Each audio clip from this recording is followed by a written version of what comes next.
Hello everyone. आज की इस वीडियो में हम देखेंगे क्लास 8 की हिस्ट्री की book our past our heritage का चैप्टर नंबर 9 का पार्ट 2।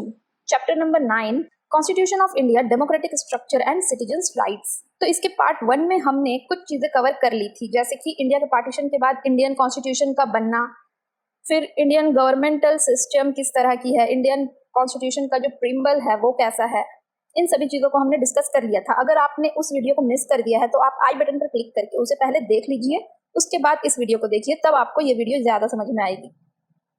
तो हम लास्ट वीडियो में कहाँ तक थे? हम पढ़ रहे थे कि डॉक्टर बी आर अम्बेडकर ने किस तरह से दलितों के लिए कुछ अच्छे काम किए थे और गांधी जी ने किस तरह से दलितों को मंदिर में जाने की एंट्री दिलवाई थी। अब हम देख रहे थे कि बहुत सारे कांग्रेस लीडर्स जो थे वो नहीं चाह रहे थे कि वो लोग इस एरिया में कुछ भी वर्थवाइल, कुछ भी अच्छा चीज करे।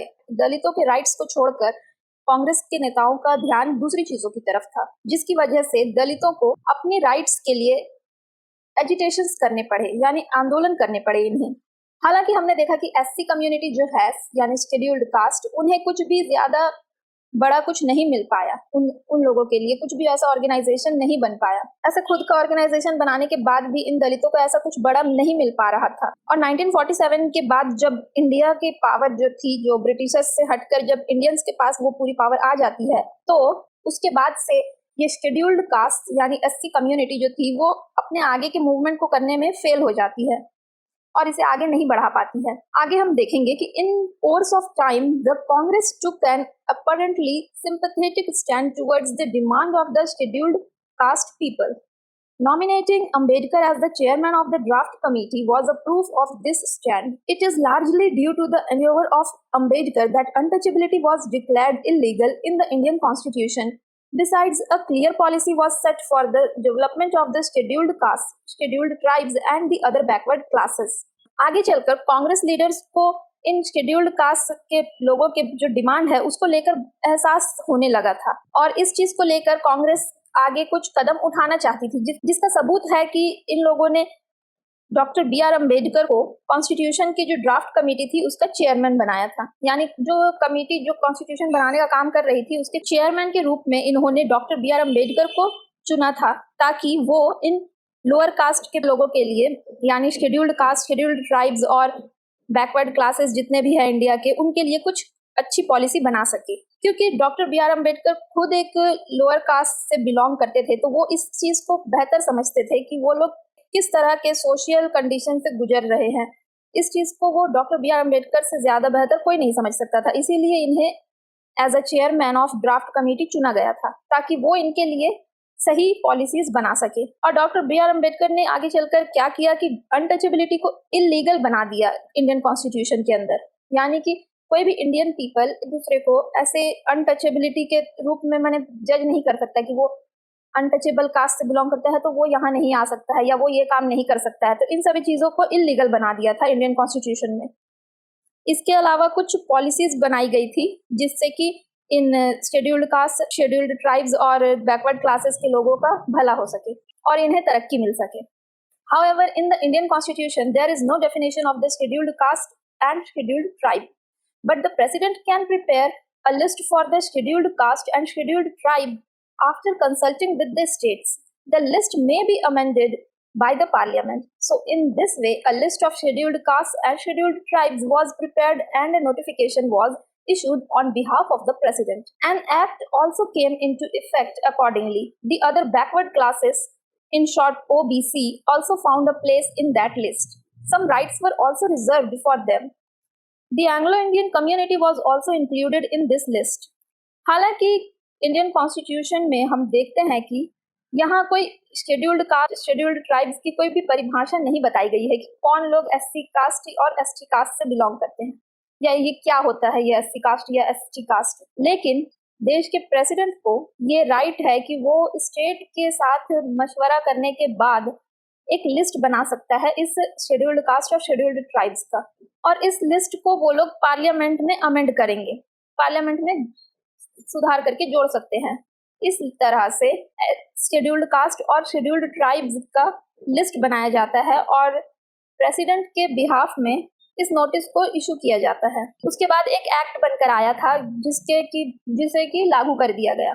और ये एससी यानी शेड्यूल्ड कास्ट और एसटी यानी शेड्यूल्ड ट्राइब्स के अलावा ओबीसी यानी अदर बैकवर्ड क्लासेस बोल के भी एक और से भी अदर बैकवर्ड क्लास बोलते हैं, यानी इसके अंदर भी वो लोग आते हैं जो कि पिछड़े हुए हैं और इनके लिए भी कुछ राइट्स को रिजर्व करके रखा गया है। तो एससी, एसटी और ओबीसी इन सब के लिए कुछ स्पेसिफिक राइट्स हैं जो कि इन्हें दिए गए हैं और कुछ एरियाज में इन्हें रिजर्वेशन दिया गया है। जैसे कि हर गवर्नमेंटल पोस्ट जो निकलते हैं, जैसे कोई वैकेंसी निकलती है कोई जॉब के लिए, गवर्नमेंटल जॉब के लिए, तो उसमें इन ओबीसी, एससी, एसटी को कुछ रिजर्व सीट रहती है इनके लिए।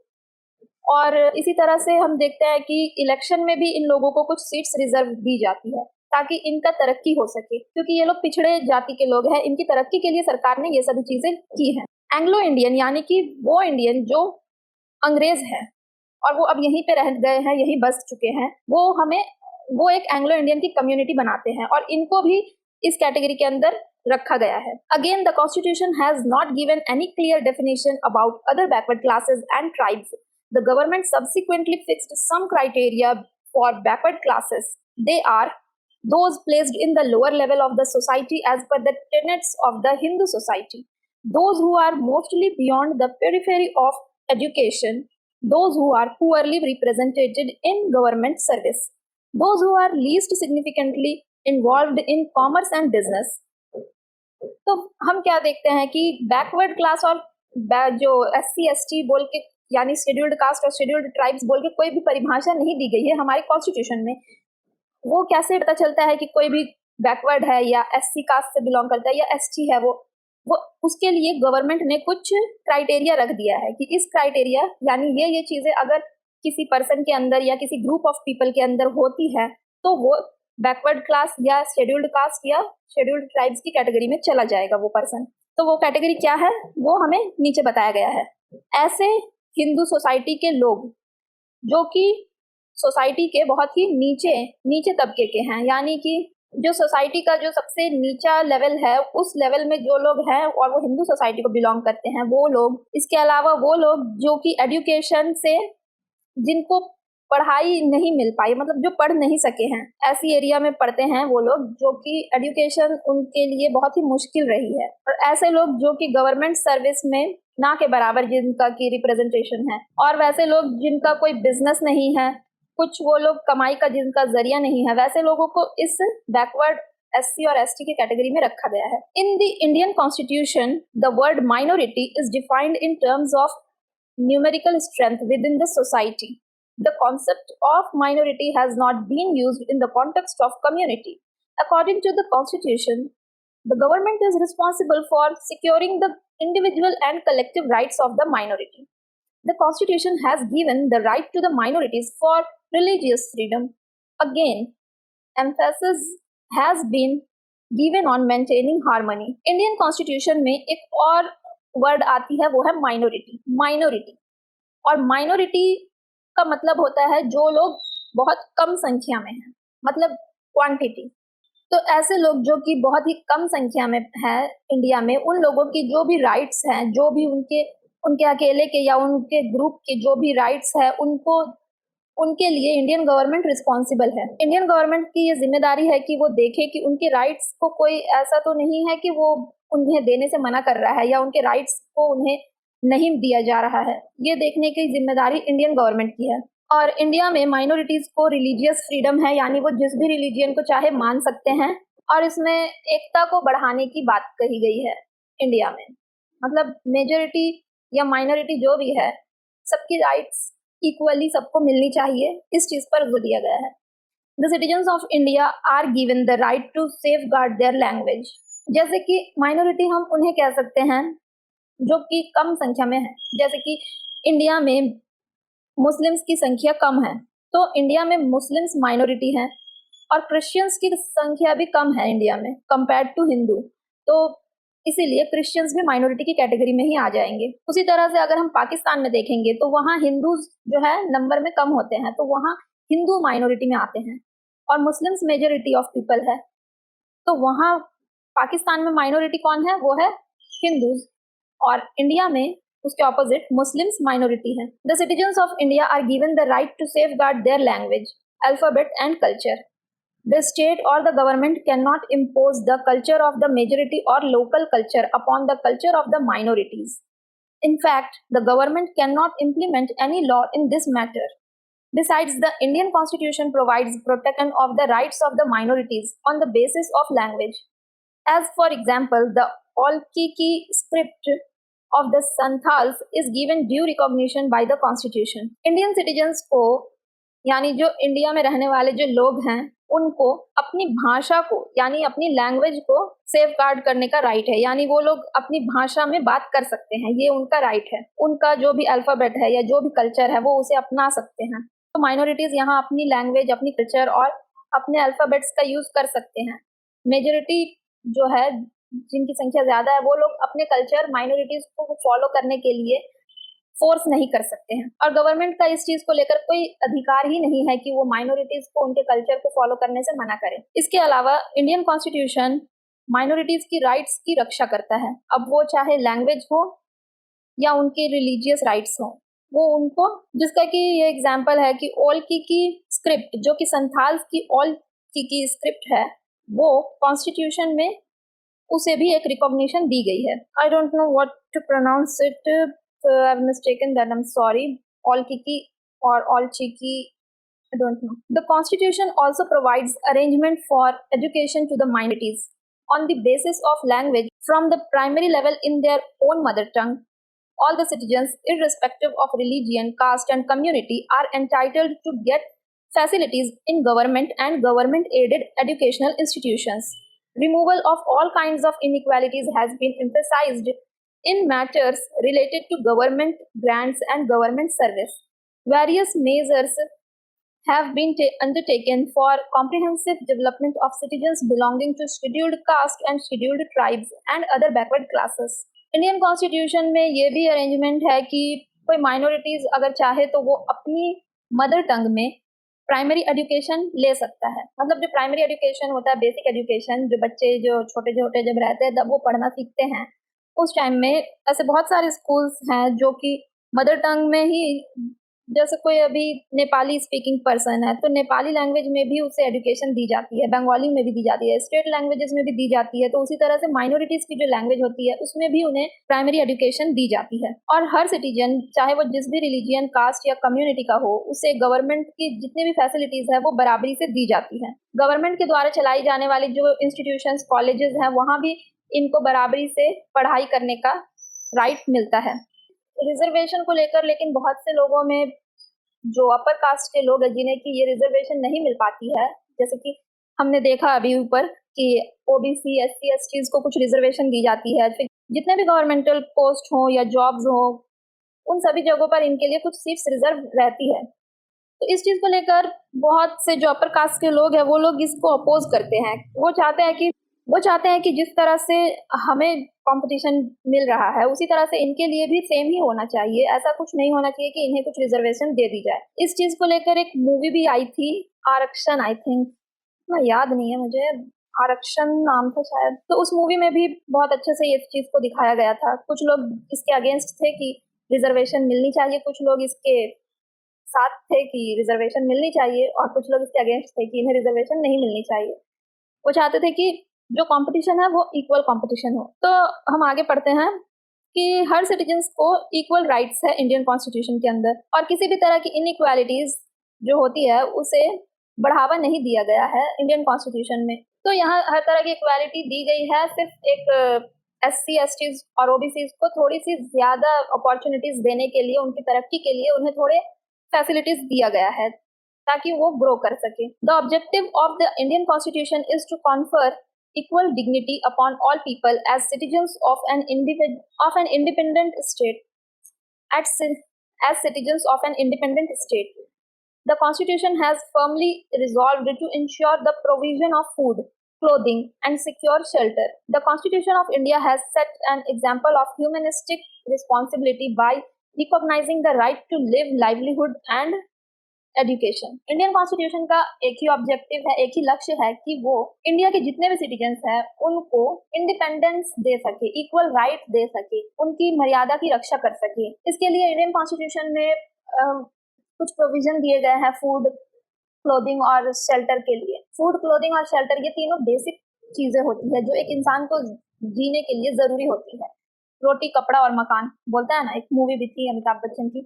तो इस तरह से इंडियन कॉन्स्टिट्यूशन ह्यूमनिस्टिक रिस्पॉन्सिबिलिटी, जो बेसिक ह्यूमन राइट्स होते हैं, जिंदगी जीने का, लिव, कमाने का, लाइवलीहुड यानी कमाने का, और एजुकेशन, इक्वल एजुकेशन मिल पाने का हर एक सिटीजन को, ये सभी चीजों की रिस्पॉन्सिबिलिटी को देखता है वो इंडियन कॉन्स्टिट्यूशन। और यहाँ की गवर्नमेंट का ये जिम्मेदारी है कि इंडियन पीपल को ये तीनों ही चीजें equally मिल सके। Fundamental rights and duties as mentioned in the Constitution. The Indian Constitution enumerates 6 fundamental rights of the citizens. The rights are right to equality, right to freedom, right against exploitation, right to freedom of religion, cultural and educational right, and right to constitutional remedies. These rights are beyond the scope and authority of executive and legislative departments. Hence, these rights, which are guaranteed by the Constitution, are called fundamental rights. Any citizen can approach a court of law for violation of the fundamental rights. अब हम पढ़ेंगे Indian constitution में rights और duties के बारे में क्या क्या कहा गया है। राइट यानी अधिकार, राइट यानी दाया बायां वाला राइट नहीं और सही गलत वाला राइट नहीं, ये तीसरा मीनिंग है राइट का। इसका मतलब होता है हक, अधिकार। और ड्यूटीज यानी कर्तव्य, मतलब जहाँ कुछ अधिकार है सिटीजन्स के तो वहीं कुछ इनकी ड्यूटीज भी है, कुछ कर्तव्य भी है जो इन्हें करना जरूरी है। ठीक है, तो क्या क्या राइट्स है इंडियन कॉन्स्टिट्यूशन जो इंडियन पीपल को देती है? उसके अंदर 6 फंडामेंटल राइट्स आते हैं जो कि हर सिटीजन को मिलते हैं। राइट टू इक्वालिटी, पहला राइट है राइट टू इक्वालिटी, यानी कि बराबरी का अधिकार। इक्वालिटी यानी समानता, मतलब इंडियन कॉन्स्टिट्यूशन के अंदर इंडिया का हर एक सिटीजन इक्वल है, चाहे वो अमीर हो, गरीब हो, लोअर कास्ट से हो या अपर कास्ट से हो, सब बराबर है। राइट टू फ्रीडम, फ्रीडम यानी आजादी। इसका मतलब है कि इंडिया का हर एक सिटीजन आजाद है। राइट अगेंस्ट एक्सप्लॉयटेशन, एक्सप्लॉयटेशन का मतलब होता है कोई किसी को एक्सप्लॉयट करता है, जैसे किसी को दबाना, किसी का शोषण करना, तो ये नहीं कर सकता है, कोई किसी का शोषण नहीं कर सकता है। Right to freedom of religion, मतलब धर्म का अधिकार। रिलीजियन, किसी भी रिलीजियन को मानने का इंडियन सिटीजन्स के पास राइट है। कल्चरल, एजुकेशनल राइट, इसी के अंदर कल्चर और एजुकेशन भी आते हैं कि किसी भी कल्चर, धर्म, फिर चाहे वो अपनी मदर टंग, माइनॉरिटी लैंग्वेज में अगर वो चाहे तो एजुकेशन ले सकती है, अपने माइनॉरिटी कल्चर को अपना सकती है, अपने रिलीजियन को फॉलो कर सकती है इंडिया की सिटीजन। बहुत से कंट्रीज में ऐसा नहीं है, बहुत से कंट्रीज में right to freedom of religion, culture, ये सब नहीं आते हैं। वो कंट्रीज ये तय करती है कि वहाँ के सिटीजन्स कौन से रिलीजन को फॉलो करते हैं, जबकि इंडिया में ऐसा नहीं है। इसके बाद है राइट टू कॉन्स्टिट्यूशनल रेमेडीज, यानी कॉन्स्टिट्यूशन में किसी भी तरह का सुधार करने का अधिकार। इंडियन सिटीजन्स के पास ये राइट है कि वो अगर चाहे तो इंडिया के कॉन्स्टिट्यूशन में सुधार करने को लेकर सुझाव दे सकती है इंडियन गवर्नमेंट को, या मांग कर सकती है कि हमें ये सुधार चाहिए इंडियन कॉन्स्टिट्यूशन में। उसके बाद फिर लेजिस्लेशन, जो लेजिस्लेटिव असेंबलीज होती हैं, पार्लियामेंट होती है, वहाँ पे मीटिंग्स होंगी, वो सब तय होता है पार्लियामेंट में कि कौन सा सुधार होना चाहिए या नहीं होना चाहिए। तो राइट टू कॉन्स्टिट्यूशनल रेमेडीज का राइट भी इंडियन सिटीजन्स के पास है। इंडियन कॉन्स्टिट्यूशन 3 चीजों से मेनली मिलकर बनी होती है, मतलब इंडिया का जो गवर्नमेंटल सिस्टम है वो 3 चीजों से मेनली मिलकर बना होता है। पहला होता है लेजिस्लेशन, दूसरा है एग्जीक्यूटिव, तीसरा है जस्टिस। तो लेजिस्लेटिव का काम क्या होता है? कानून को बनाना। एग्जीक्यूटिव क्या करते हैं? उस कानून को काम करते हैं कि वो कानून वो लोग चलाते हैं, वो देखते हैं कि ये कानून कौन फॉलो कर रहा है, कौन नहीं फॉलो कर रहा है। फिर आती है जस्टिस। जस्टिस कौन है? जो इंडिया का जो कोर्ट होता है, कोर्ट का जो सिस्टम है। तो यहाँ जो भी इंडियन पीपल्स के राइट्स हैं ना, वो एग्जीक्यूटिव और लेजिस्लेटिव यानी कानून बनाने और कानून को चलाने वालों से भी कहीं ज्यादा है, उसके बियॉन्ड है, उससे बहुत ही अधिक है इन राइट्स को। इसीलिए ये जो इंडियन कॉन्स्टिट्यूशन जो राइट्स अपने पीपल को देती है उन्हें फंडामेंटल राइट्स कहा जाता है। ये इंडियन सिटीजन्स के कुछ फंडामेंटल राइट्स हैं, मौलिक अधिकार। तो किसी भी इंडियन सिटीजन को अगर ये लगे कि उसके इन फंडामेंटल राइट्स को तोड़ा जा रहा है या कोई दूसरा पर्सन जो है वो इन फंडामेंटल राइट्स को उसे देने से मना कर रहा है, तो वो इंडियन कोर्ट्स में जाकर इस चीज की कंप्लेन कर सकता है और इंडियन कोर्ट्स इसके खिलाफ एक्शंस लेगी। Apart from enjoying rights, the citizens have to perform certain duties to the society and state. After the amendment of the Constitution in 1976, 10 fundamental duties of the citizens were included in the constitution. तो हमें कुछ fundamental rights तो मिल गए हैं, लेकिन सिर्फ लेने से तो नहीं होता है, हमें इसके बदले में कुछ देना भी पड़ता है। तो हमें क्या देना है? कुछ ड्यूटीज, जो कि इंडियन कॉन्स्टिट्यूशन हमें बताती है कि हमारे ये ड्यूटीज हैं जो कि हमें करने चाहिए। 1976 में इंडियन कॉन्स्टिट्यूशन में एक सुधार किया गया था, जिसके बाद 10 फंडामेंटल ड्यूटीज को ऐड किया गया था इंडियन कॉन्स्टिट्यूशन में। तो fundamental duties mentioned in the constitution, जो फंडामेंटल ड्यूटीज जो हमारे कॉन्स्टिट्यूशन ने हमें दिए हैं कि हमें जो करना जरूरी है, जो हमारे कर्तव्य हैं, वो कुछ इस तरह से है। It shall be the duty of every citizen of India to abide by the constitution, respect its ideals and various constitutional institutions, the Indian national flag and national anthem, cherish and follow the noble ideals of our national struggle for freedom, uphold and protect the sovereignty, unity and integrity of India, defend the country and render national service when called upon do so, promote harmony and the spirit of common brotherhood amongst all people of India, transcending religious, linguistic, and regional or class diversities, and to renounce practices derogatory to the dignity of women, value and preserve the rich heritage of our composite culture, protect and improve the natural environment, and to have compassion for living creatures, develop scientific temper, humanism, and the spirit of inquiry and reform, safeguard public property and abjure violence, strive towards excellence in all spheres of individual and collective activity for holistic development of the nation, provide opportunities for education by parents or their guardians to child or ward between the age of 6 to 14 years as the case may be. This has been included in 2002 after the 86th amendment of the constitution. ये हमारा कर्तव्य है कि हम India के जितने भी constitutional institutions हैं, जैसे कि पार्लियामेंट हाउस है और भी जितने भी गवर्नमेंटल इंस्टीट्यूशंस हैं, उनकी रिस्पेक्ट करें। हमारे नेशनल फ्लैग और नेशनल एंथम जो जन गण मन है, उसकी रिस्पेक्ट करें। जो देश की आज़ादी के लिए जो स्ट्रगल किया गया था, जो नोबल लोग थे जैसे कि गांधी जी और भी बहुत सारे, नेताजी सुभाष चंद्र बोस, जवाहरलाल नेहरू, तो इन लोगों की रिस्पेक्ट करनी चाहिए। हमें उन लोगों को फॉलो करना है और इस चीज़ को लेकर हमें गर्व होना चाहिए। हमारे नेशनल स्ट्रगल जो हमें फ्रीडम के लिए मिला था, उस चीज़ के लिए हमें गर्व होना चाहिए। ये हमारा कर्तव्य है कि हम इंडिया जो देश है हमारा, उसकी सोवरेंटी, यूनिटी और उसकी इंटीग्रिटी को संभाल कर रखें, उसकी रक्षा करें। इसका मतलब है सोवरेंटी, यानी इंडिया का जो पावर है, इंडिया की जो पावर है, उसकी जो यूनिटी है, मतलब जो बहुत सारे धर्म मिलकर एक साथ इंडिया के अंदर रहते हैं, कर्तव्य है हमारा कि हम उसकी रक्षा करें, इस यूनिटी की, इस एकता की, आपस में झगड़े ना करके। जब जरूरत पड़े तो हम अपने देश को डिफेंड कर सके, दुश्मनों से बचा सके। हमें एकता को, भाईचारे को प्रमोट करना चाहिए इंडिया में, और किसी भी धर्म, भाषा या जाति को लेकर या किसी भी क्लास डाइवर्सिटी, अपर क्लास और लोअर क्लास को लेकर हमें किसी भी तरह की झगड़े में नहीं पड़ना चाहिए, उनसे बचना चाहिए और हर किसी को, वुमेन हो या मैन हो, सभी को इक्वल राइट देना चाहिए। सबको इक्वली जो है अच्छी तरह से ट्रीट करना चाहिए और आपस में भाईचारे के साथ रहना चाहिए। ये हमारी ड्यूटीज है। इंडिया के कुछ रिच हेरिटेजेस हैं, जैसे कि ताजमहल और भी बहुत सारे, इंडिया गेट, ऐसे बहुत सारे पुराने जो कल्चरल हेरिटेजेस हैं, उनको हमें प्रिजर्व करना चाहिए। उनकी मतलब ऐसा नहीं है जाके वहाँ पे कुछ भी हम लिख के आ जाए या उसे हम कोई नुकीली चीज से वहां पे जाके हम चित्रकारी कर दे, तो वो सब हमें नहीं करना चाहिए। और बहुत से लोग पान खाकर थूक देते हैं। तो जितना हो सके हमें इन हेरिटेजेस की प्रिजर्व करने के बारे में सोचना चाहिए, इनको हमें कदर करना चाहिए, इनकी वैल्यू करनी चाहिए। हमारा जो इंडिया का नेचुरल एनवायरनमेंट है उसको लेकर, और जो भी लिविंग क्रिएचर्स है, जो जिंदा जो जानवर है, उन सब के लिए हमें अच्छी हमदर्दी रखनी चाहिए, उन्हें हमें सुरक्षा देनी चाहिए, उनको बचाने के बारे में सोचना चाहिए। ये इंडियन सिटीजन्स की ड्यूटीज है कि वो एक साइंटिफिक टेम्पर रखे, मतलब साइंस से रिलेटेड कुछ तर्क वाली बातें अपने दिमाग में रखे।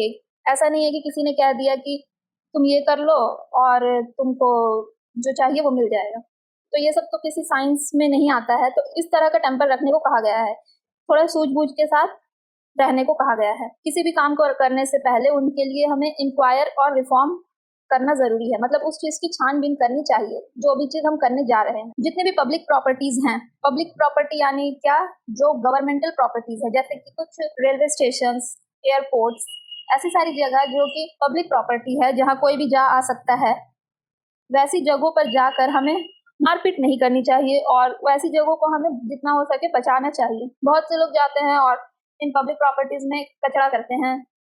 जैसे नदी तालाब भी हो गया, वो सब भी तो पब्लिक प्रॉपर्टी है, वहाँ भी तो कोई भी आ जा सकता है। और हम क्या करते हैं, हम जो अपना कचरा है नदी तालाब में फेंक देते हैं। तो ऐसी सारी चीजें हमें नहीं करनी चाहिए। पब्लिक प्रॉपर्टीज में रेलवे स्टेशन भी आते हैं। रेलवे स्टेशन में हम डस्टबिन रखा होता है, फिर भी जो कचरे हैं हम यहाँ वहाँ ही फेंक देते हैं जाकर। तो ऐसा करने से क्या होता है, और बहुत से लोग तोड़फोड़ भी करते हैं। तो ऐसी चीजों से क्या होता है, हमारे ही नुकसान होता है, क्योंकि ये जो सरकार जो इसकी मरम्मत करवाएगी उसके पैसे वो किसी और से नहीं लेगी, वो हमसे ही लेगी, हमारे टैक्स में से ही कटेंगे। और जितने भी इंडिविजुअल या कलेक्टिव एक्टिविटीज होते हैं उनमें हमें अपना सबसे अच्छा देने की कोशिश करनी चाहिए, ताकि हमारे पूरे देश का अच्छा हो सके और हमारा देश तरक्की कर सके।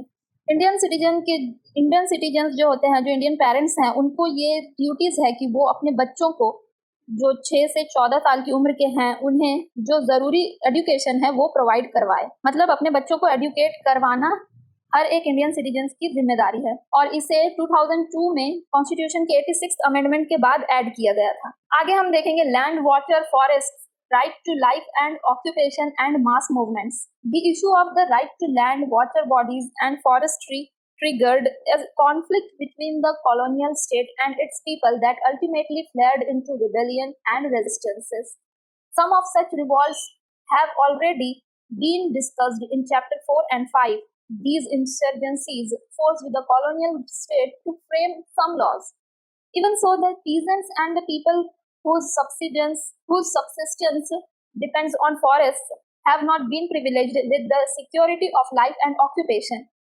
On the contrary, the various laws framed by the colonial government have deprived people of their rights. As a result, the 20th century saw recurrent peasant and mass movements. At a later stage, the movements for the conservation of environment too merged with these. A wide variety of movements relating to the right to land and to the conservation of environment, land and water bodies came to be organized. Land यानी जमीन का हिस्सा, water bodies यानी जो नदी तालाब और जंगलों, इन सब के जो राइट्स टू लाइफ और ऑक्यूपेशन और मास मूवमेंट, इसके बारे में हम इसे पढ़ेंगे। मतलब यहाँ के लोगों के क्या क्या राइट्स हैं, इनके राइट टू लाइफ मतलब इन्हें जीने का जो राइट मिला है, और यहाँ ऑक्यूपेशन यानी अपने काम काज के रिलेटेड जो इनके राइट्स हैं, और मास मूवमेंट्स करने के जो राइट्स हैं इनके। चैप्टर 4 और 5 में हमने ऑलरेडी इनके कुछ रिवॉल्ट्स को हमने देखा था। अब हम आगे इसमें और दूसरी चीजों को देखेंगे। तो कॉलोनियल स्टेट जब था, हमारा देश जब आजाद नहीं हुआ था, तब से ही ये जो लैंड, वाटर और फॉरेस्ट एरिया के लोग थे, वो अपने हक के लिए, अपने राइट्स के लिए, अपने ऑक्यूपेशनल राइट्स के लिए कुछ मूवमेंट्स कर रहे थे। और ये जो मूवमेंट्स इन लोगों ने किए थे, जो हत्याएं और जो भी की थी इन लोगों ने, उसकी वजह से कॉलोनियल स्टेट को इन्हें कुछ नियम कानून देने पड़े थे। अभी भी लेकिन जो किसान और जो लोग ये फॉरेस्ट वाले एरिया में जो डिपेंड है अपने जीवन को जीने के लिए, अपने कमाई के लिए, अपने लाइफ के लिए, जो लोग फॉरेस्ट पर डिपेंडेंट हैं, उन लोगों के राइट्स कुछ सही तरह से उन्हें मिल नहीं पाए हैं अभी तक। इसके उलट बहुत से नियम कॉलोनियल गवर्नमेंट ने बनाए थे, माने अंग्रेजों ने बनाए थे, जो कि इन लोगों को उनके बेसिक राइट्स से दूर कर देता था, जिसका नतीजा ये होता है कि 20th सेंचुरी में इन पीजेंट्स ने फिर से मास मूवमेंट किया। और इन लोगों के मूवमेंट का मुद्दा क्या था, ये लोग अपने एनवायरनमेंट की कंजर्वेशन चाहते थे, अपने एनवायरनमेंट को बचाना चाहते थे। आगे चलकर इन पीजेंट्स ने अपने मूवमेंट के साथ कंजर्वेशन ऑफ एनवायरनमेंट को भी जोड़ दिया। मतलब ये लोग अपने एनवायरनमेंट को बचाना चाहते थे, क्योंकि जंगलों को काटकर वहाँ फैक्ट्रीज लगाई जा रही थी। इनका जो मेन सोर्स ऑफ इनकम था ये जंगल ही थे।